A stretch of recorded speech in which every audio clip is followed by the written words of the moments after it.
Welcome to my YouTube channel. Hit the like button, share your thoughts, subscribe, and tap the bell icon. The sirens were deafening. Tires screeched to a halt as two police cruisers boxed in the silver SUV parked by the beachside diner.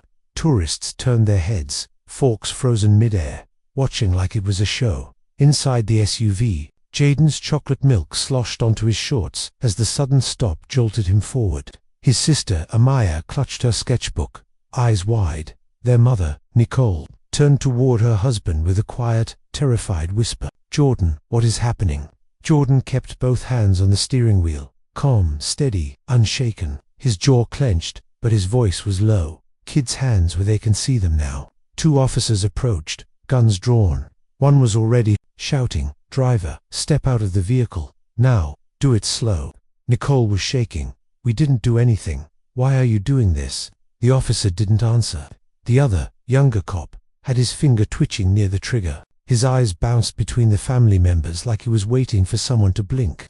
"Wrong." Jaden started to cry. Jordan's voice cut through the chaos, deep, controlled, the voice of someone used to power, used to being listened to. "I'm reaching for my wallet. Slowly, you can check my ID. Please, just lower your weapon. There are children here."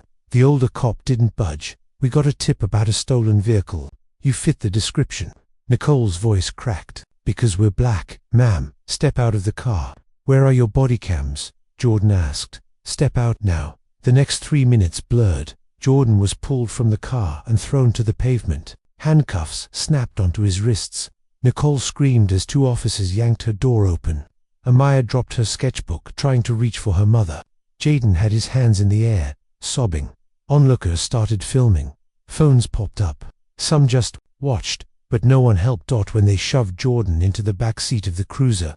One of the cops leaned in and said, "You think just because you're wearing a damn golf shirt and driving a Lexus, you don't look like a car thief?" Jordan didn't respond. Not yet. In the police station holding room, Nicole was pacing. Her arms were red from the tight zip cuffs. "This is insane. We were on vacation. We just wanted pancakes." Jaden was curled on the bench, his face buried. In Amaya's lap she was silent, not crying, not blinking, just frozen. And Jordan sat perfectly still. His hands rested on the metal table. He hadn't said a word since they brought him in, until the detective walked in. "You, the family they picked up at Route 19, he asked. Jordan looked up. "That's us, right. We ran the plate. Car's clean. Paperwork matches. You're free to go." Nicole stood, stunned. "That's it. You traumatize my kids, throw us to the ground like criminals, and we just ... walk out." The detective shrugged, clearly annoyed. "Misunderstanding. Happens all the time." Jordan finally spoke. His voice was like thunder. "I want the arresting officers' badge numbers and a direct line to your internal affairs department." The detective raised an eyebrow. "And who the hell do you think you are?" Jordan pulled a slim black card from his wallet and slid it across the table. The gold letters shimmered under the fluorescent lights. The detective read it, then read it again. His mouth dropped open. "Special Agent Jordan West, FBI." Jordan stood, adjusted his sleeves, and said calmly, "Yes, and now you've made a very, very big mistake." The fallout detective Ellis stared at the FBI badge like it was a live grenade. For a long second, the room was quiet, too quiet, save for the hum of the air vent and the sharp scratching of Nicole's breathing, still heavy with rage. Jaden stirred in the corner, his little shoulders trembling. Amaya hadn't spoken a word in over an hour. Jordan West stood still, calm, watching the detective the way a chessmaster watches someone who's just realized their 4 moves. "From checkmate, Special Agent," Ellis finally said, swallowing hard. "This isn't what it looks like." Jordan tilted his head slightly.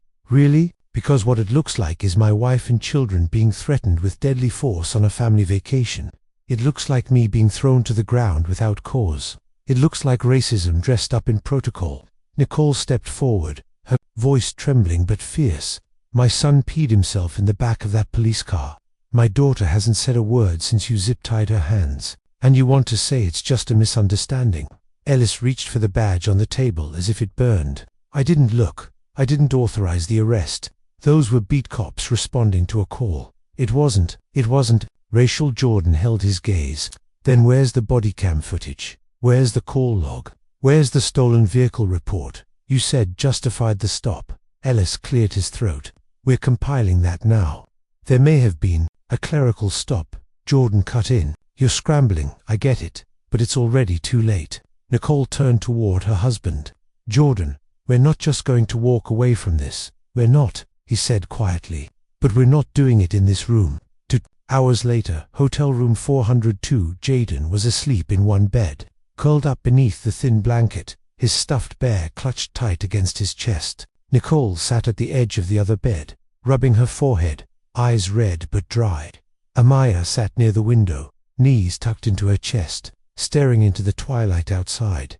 Jordan sat at the small desk, laptop open, typing rapidly. His face was lit by the screen's glow, jaw tense. Nicole finally spoke. You're sending a report.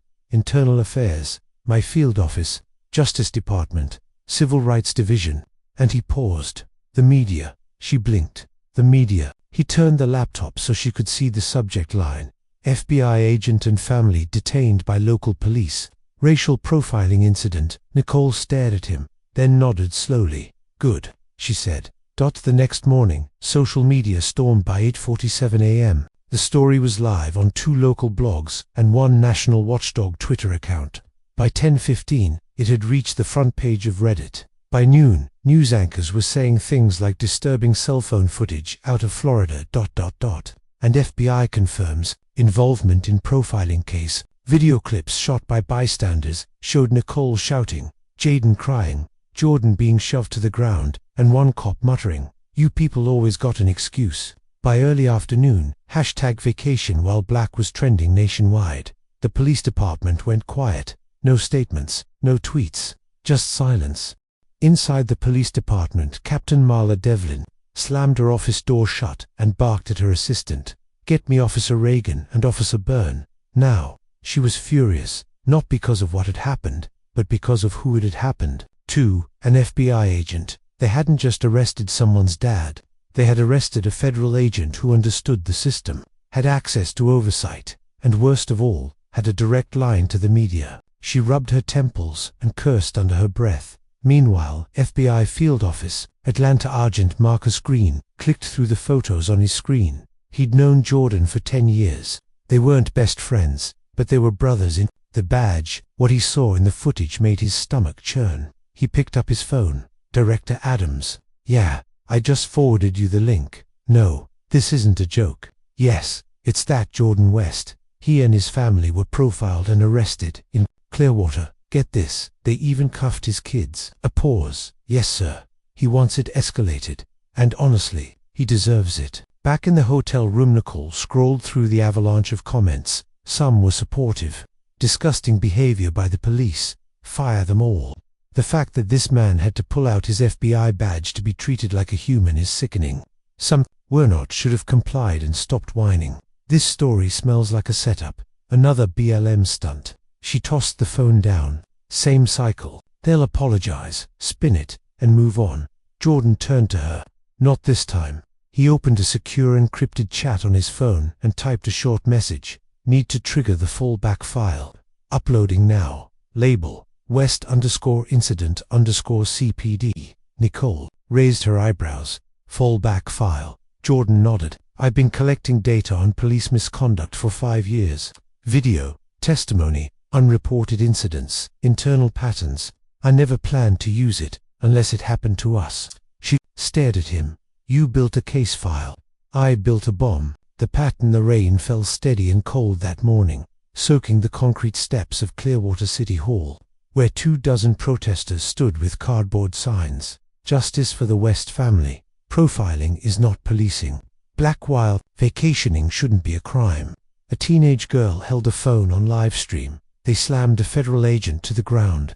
Imagine what they do to people with no badge, no camera, no voice. Inside the building, the mayor's office buzzed with chaos. Mayor Lisa Rourke slammed her phone down on the table. Why am I finding out about this from Twitter before I hear it from the police chief himself?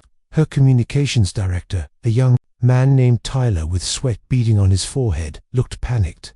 "Ma'am, they're trying to do damage control, but what?" she snapped. "The video has 5 million views. The man's FBI. He has receipts. We don't need damage control." We need accountability. There was a knock on the door. It opened to reveal a woman in a black blazer with a Justice Department badge clipped to her belt. Mayor Rourke. Special Counsel Denise Hall. I'm leading the federal inquiry into the Jordan West incident. Lisa blinked. That was fast. The agent gave a thin, humorless smile. You throw an FBI agent to the ground in front of his kids, it moves fast. Meanwhile, Jordan's laptop inside the hotel room. Jordan West sat with headphones on, watching body cam footage on his screen. Footage he hadn't gotten from the police department. An anonymous source had sent it.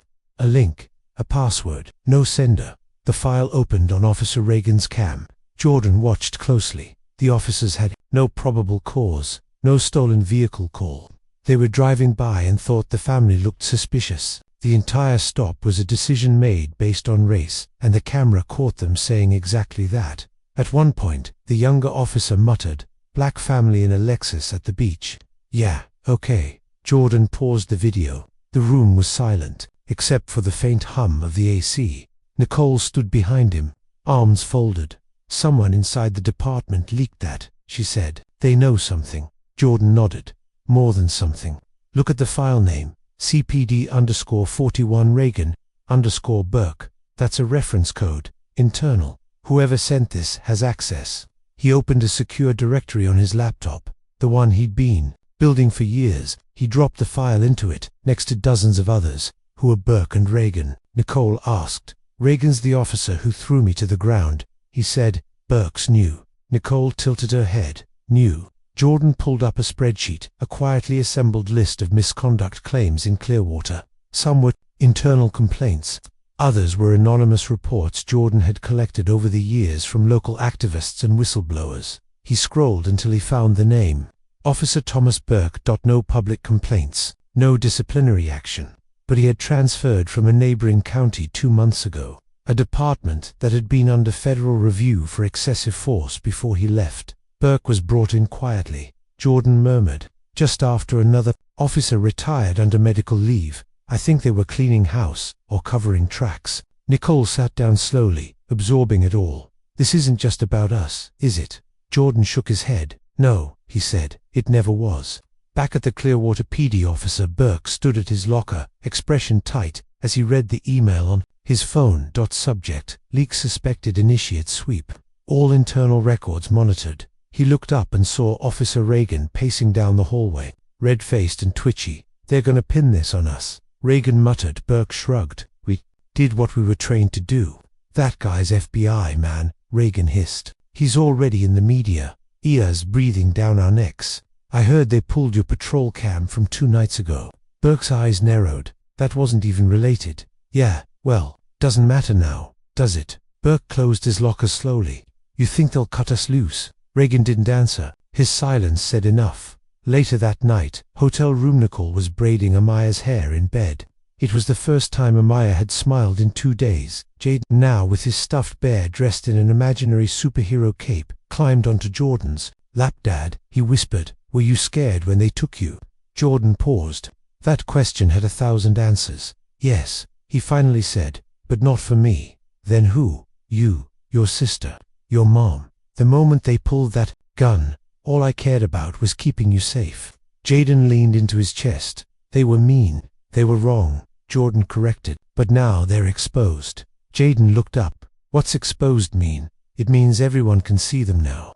And when people see the truth, they can fight it. Nicole looked over, her eyes soft. She hadn't heard Jordan speak like that since he started desk duty, after the last time he'd gotten too close to a case. Amaya finally spoke, her voice small. Are we going home tomorrow? Jordan nodded. Soon. But first, I need to finish what they started. The whistleblower. The message came at 2:14 a.m. Unknown number. You don't know me. But I know what they did to your family, and I know what else they've done. Meet me tonight. Come alone. Attached was a photo, grainy, but unmistakable. Jordan and Nicole in handcuffs on the pavement, taken from behind a patrol car window. Only someone inside the Clearwater Police Department could have taken it. Jordan sat up in bed, the light from his phone casting sharp shadows across his face. Nicole stirred beside him. What is it? She asked, voice thick with sleep. Jordan hesitated. A message. Someone wants to talk. Inside the department, Nicole sat up instantly, now fully awake. "You're not going alone." "I have to," he said. "They won't talk if they feel threatened." She stared at him, anger and fear battling in her expression. "You think this person's on your side?" Jordan didn't answer immediately. He looked out the hotel window toward the dark horizon. "I think they're scared. And scared people don't reach out unless they're cornered." 3:03 a.m., abandoned marina, Clearwater dockyard. The air was heavy with salt and mildew. A single street lamp flickered overhead, casting long, broken shadows across the cracked pavement. Jordan stood alone, dressed in dark jeans and a plain black hoodie. No badge, no weapon, just his phone and a voice recorder clipped under his shirt. Footsteps echoed behind the storage containers. A figure emerged, short, wiry face hidden beneath a Clearwater PD cap pulled low and a mask covering the lower half of their face. Jordan didn't move. "Who are you?" he asked. The figure stopped 10 feet away. "You don't need my name. If they knew I was talking to you, I'd lose my job. Or worse." Jordan kept his voice even. "Then why risk it?" The figure looked over their shoulder, then stepped closer, speaking quickly. "Because it's not just you. What happened to your family? It wasn't an accident. It's part of a pattern, one that's been buried for years." Jordan narrowed his eyes. "What kind of pattern?" The figure pulled out a USB drive and held it out. "Complaints, reports that vanished. Dashcam footage deleted before trials. Officers transferred instead of fired. A dozen incidents swept under the rug. And a quiet warning to all of us. Speak up, and your life becomes very, very hard." Jordan took the drive. "You were there that night." "I was in the second car," the figure whispered. "When I saw the gun come out on your kid, I wanted to scream, but I was told to shut up. Reagan, he's done it before. Burke, too. They know the system will protect them." Jordan's jaw tightened. "Not this time." The figure nodded once, eyes wet. "Please, use that. Expose it all." Then, without another word, they turned and disappeared into the shadows. 5:10 a.m. Hotel room. Jordan inserted the USB drive into his laptop. Nicole hovered behind him, eyes locked on the screen. Files popped up, dozens of them. Folder names like suppressed_IA_reports, tampered_bodycam_footage, and civilian_complaints_deleted. Jordan opened one marked Lisa_Murray_CASE, a name he vaguely remembered from a buried news report 2 years ago. The footage showed a young black woman being pulled over for a broken taillight. 3 officers surrounded her car. One dragged her out. There was no sound, but the images told the story. She was thrown to the ground, cuffed, left in the rain. The report had claimed she resisted. The footage showed otherwise. Nicole covered her mouth. "How many of these are there?" "Too many," Jordan said. He clicked another folder. Captain_Devlin_memos. Inside were internal emails showing that the captain knew about misconduct and had actively redirected complaints to off-the-record channels. There was even a training document, not official, but clearly circulated among a specific group, about high-risk demographic stops. Nicole sat down slowly. "Oh my God, they built a system for this." Jordan turned toward her. "And now we're going to burn it down." 8 a.m. FBI field office. Tampa agent Marcus Green watched the files Jordan had sent him through the secure portal. His face hardened with every new window he opened. He turned to Director Adams. "This isn't just about misconduct. This is institutional abuse. They have a manual for targeting minority drivers." Adams was already on the phone with the Justice Department. "Yes, I want a task force authorized. Clearwater PD is about to become ground zero for one of the largest federal civil rights investigations in years." 11:37 a.m. Clearwater Police HQ. Captain Devlin stared at the TV in her office. Breaking news. DOJ opens federal civil rights investigation into Clearwater Police Department following FBI agent's arrest. Her phone was ringing. Her inbox was full. Her control was slipping. Then her desk phone rang with a different kind of urgency. "Devlin," she barked. Her voice on the other end said only 3 words. "He has everything." Back at the hotel, Jordan refreshed his email. A message from an editor at the Washington Post blinked at the top. "We want to run your op-ed. The day I stopped being an agent and became a target. Front page. Tomorrow morning." Nicole stood beside him. "Are you ready for what comes next?" she asked. Jordan looked down at his kids, now laughing as they played quietly on the hotel carpet. He nodded. They came after the wrong family. Retaliation. The first threat came at 2:06 a.m., an anonymous email to Jordan's secure inbox. No name, no subject, just one sentence. You brought this on yourself. The next time, we won't miss. Attached was a photo. It showed Jordan and his kids walking hand in hand through the hotel parking lot earlier that day. Nicole's breath caught when she saw it. They're watching us. Jordan quickly disconnected the laptop from the Wi-Fi and closed the lid. They're desperate. They know it's falling apart. She stepped closer. Jordan, we need protection. I already called Marcus at the bureau. Marshals are on their way. But this just confirmed something for me. What? He looked her straight in the eyes. They never thought I'd fight back. The next morning, Federal Building, Tampa. The Justice Department's press conference was streamed live to millions. Special Counsel Denise Hall stood behind the podium. Calm, but intense. The evidence gathered over the past 72 hours reveals a consistent, targeted abuse of power inside the Clearwater Police Department, including falsified reports, erased footage, intimidation tactics, and racial profiling against both civilians and federal officers. Behind her stood FBI agents, civil rights attorneys, and local activists. One headline read, "Corruption and Cover-Ups, Clearwater PD Under Siege." As the cameras flashed, 3 officers were arrested live, including Officer Reagan. When he was walked out in cuffs, he yelled at the reporters, "It's all lies. This is political." But no one believed him anymore. At the hotel, federal marshals assigned to black SUVs pulled into the hotel parking lot that afternoon. Marshals stepped out, their jackets marked and visible. One of them approached Jordan and Nicole.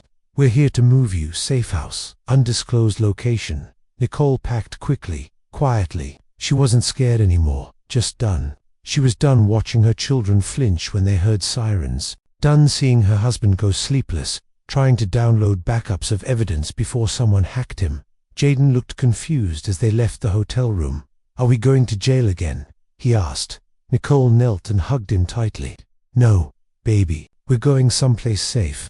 Back at Clearwater, PD Captain Devlin's office, Captain Marla Devlin sat alone, staring out her window. She hadn't spoken publicly.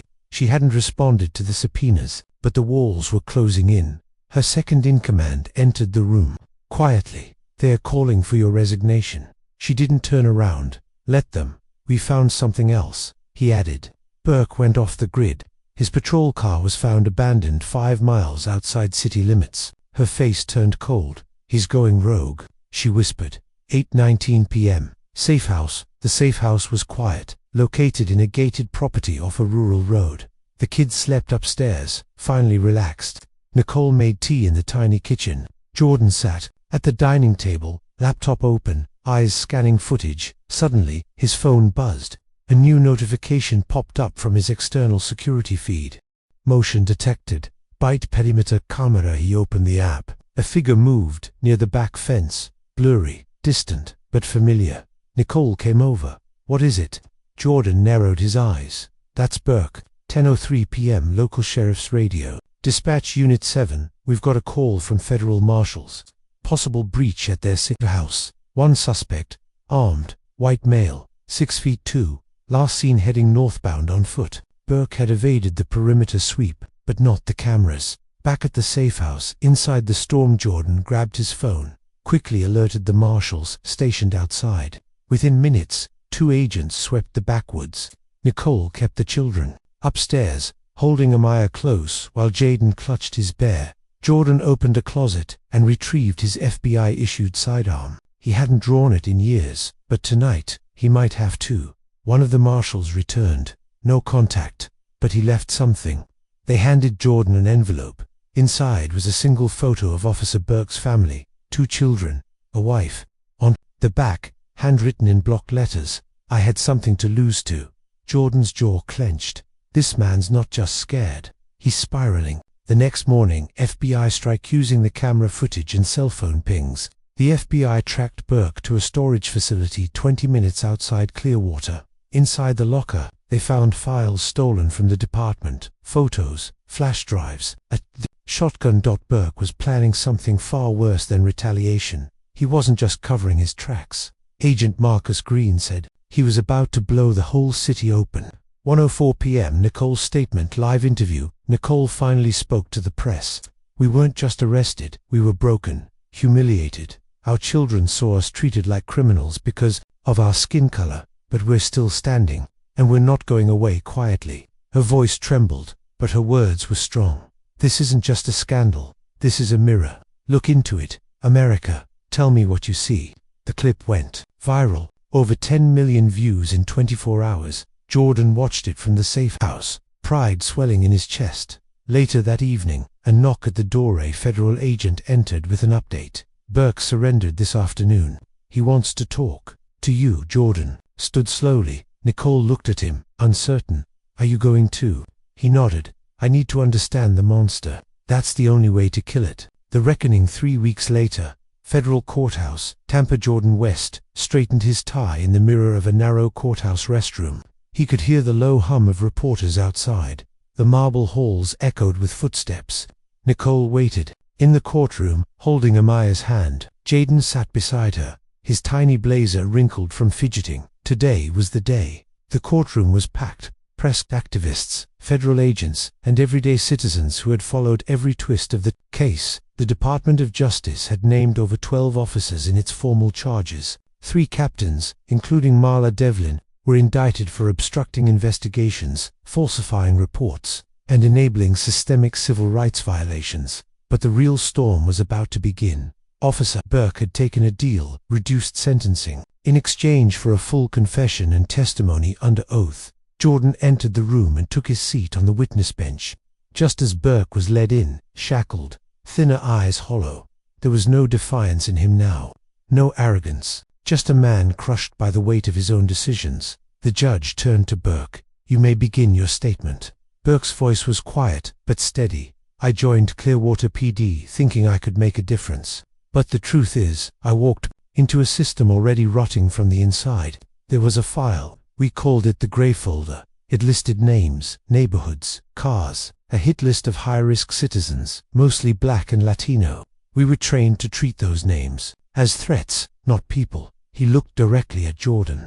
You and your family were on that list the moment you drove into town, not because of anything you did, but because you fit. Black family, new SUV, out-of-state plates. That was enough. And I followed the orders. The courtroom was silent. A woman wept softly in the gallery. Burke's voice cracked. They told us if we questioned it, we'd be benched. If we leaked it, we'd be fired, or worse. So we stayed quiet. I stayed quiet, until your arrest blew it wide open. I couldn't live with myself after that. He paused. I have kids. I saw your son's face in that video, and I saw my son. That's when I knew it had to stop. Later that day, the testimony. Jordan took the stand. He didn't read from notes. He didn't need to. When I joined the FBI, he began, believed in the system. I believed in the law. I believed that if I worked twice as hard, stayed quiet, and did everything right, I could protect my family from the things my father and grandfather lived through. He looked toward Nicole, then back to the judge. But the system didn't protect me. It targeted me. It humiliated my wife in front of our children. It put a gun in my son's face. And for what? A lie, a profile, a spreadsheet with my name, in a high-risk folder. He took a breath, then said quietly, I may have worn a badge, but in their eyes, I was just another threat. Gasps filled the room. The journalist's fingers flew across her keyboard. Jordan's voice rose. I'm not here just for justice for myself. I'm here for Lisa Murray, for Darnell Ross, for the dozens of families who were silenced. This isn't about revenge. It's about accountability. 1 week later, sentencing and fallout. The judge sentenced Reagan to 22 years. Devlin received 18 for conspiracy and obstruction. Burke got 8 years under protective custody, with a federal recommendation for early release after 5 for cooperation. Clearwater PD was placed under federal oversight. A new chief was appointed from outside the state. The Gray Folder was made public. Its release sparked national outrage, protests, and policy overhauls. CNN headline, The West family sparked a federal reckoning and changed policing forever. Nicole published an op-ed in the New York Times titled My Children Watched Us Get Arrested.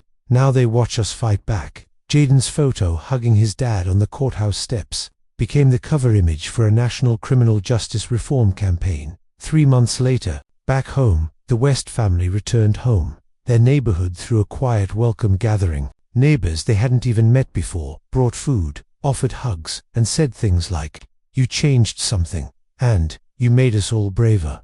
That night, Nicole tucked the kids in. Amaya was already asleep, but Jaden pulled at her sleeve. "Mom, are we safe now?" Nicole kissed his forehead. "Yes, baby, we are." Downstairs, Jordan stood on the porch, looking out into the quiet street. A warm breeze rustled the trees. Nicole joined him, resting her head on his shoulder. "You did it," she whispered. "No," Jordan said softly. "We did." Final scene. 1 year later, Jordan stood at a podium, facing a crowd of law students and federal trainees. He had left the bureau 6 months earlier, started a non-profit, worked in civil rights education. Today, he was giving the keynote at a DOJ training seminar. "I used to think justice was a straight line," he said. "You file a report, you wait, you testify, you hope." He paused, letting the silence settle. But real justice isn't a line. It's a fight, one that starts with truth and ends with courage. The audience erupted in applause, and in the front row, Nicole sat beside their children, smiling, whole, and free. The end.